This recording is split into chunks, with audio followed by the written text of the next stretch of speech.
خاتون سویبہ مولات ابی لہب جنہوں نے رسول اللہ صلی اللہ علیہ وسلم کو دودھ پلایا۔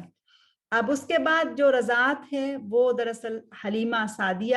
کی ہے۔ تو حلیمہ سعدیہ جو ہیں ان کا قصہ طویل ہے، انشاءاللہ اگلے سبق میں ہم ان کا قصہ پڑھیں گے۔ اور اس کے ساتھ ساتھ جو واقعہ ہمیں ملتا ہے برکہ کے لیے، برکہ ایمن کے لیے، کہ چونکہ برکہ ہی وہ خاتون ہیں کہ جو اس وقت سیدہ آمنہ بنت وہب کے ساتھ اس گھر میں موجود ہیں اور وہی ان کی دیکھ بھال کرتی ہیں، وہی ان کا خیال رکھتی ہیں۔ تو ان کے حالات زندگی بھی انشاءاللہ ہم بہت تفصیل سے پڑھیں گے۔ جو سویبہ ہیں ان کے حالات زندگی بہت مختصر ملتے ہیں، لیکن جو برکہ ہیں، برکہ بن ثعلبہ جو ایمن ہیں، ان کے حالات زندگی بہت تفصیل سے ملتے ہیں۔ اور یہ تو وہ رسول اللہ صلی اللہ علیہ وسلم کی رضائی ماں ہیں جو ان کی وفات کے بعد بھی زندہ رہی، تو انشاءاللہ ان کے حالات جو ہیں وہ بہت تفصیل سے پڑھیں گے۔ چوتھی خاتون جن کو رسول اللہ صلی اللہ علیہ وسلم اپنی ماں کہتے تھے وہ ہے دراصل فاطمہ بنت اسد بن ہاشم۔ تو انشاءاللہ ان کے حالات زندگی بھی ہم تفصیل سے پڑھیں گے۔ تو اس طرح ہمیں معلوم ہوا کہ رسول اللہ صلی اللہ علیہ وسلم نے جن خواتین کو اپنی ماں کہا بھی، اور وہ جو ان کی رضائی مائیں تھیں بھی اور جو ان کی حقیقی ماں تھی، یعنی آمنہ بنت وہب، اور اس کے بعد سویبہ، اور پھر اس کے بعد حلیمہ السعدیہ، اور پھر برکہ ایمن، ان کو بھی وہ اپنی ماں کہا کرتے تھے۔ اور پھر ایک خاتون جو فاطمہ بنت اسد ہیں، جو اگرچہ ان کی رضائی والدہ تو نہیں ہے، لیکن رسول اللہ صلی اللہ علیہ وسلم کی تربیت میں اور ان کی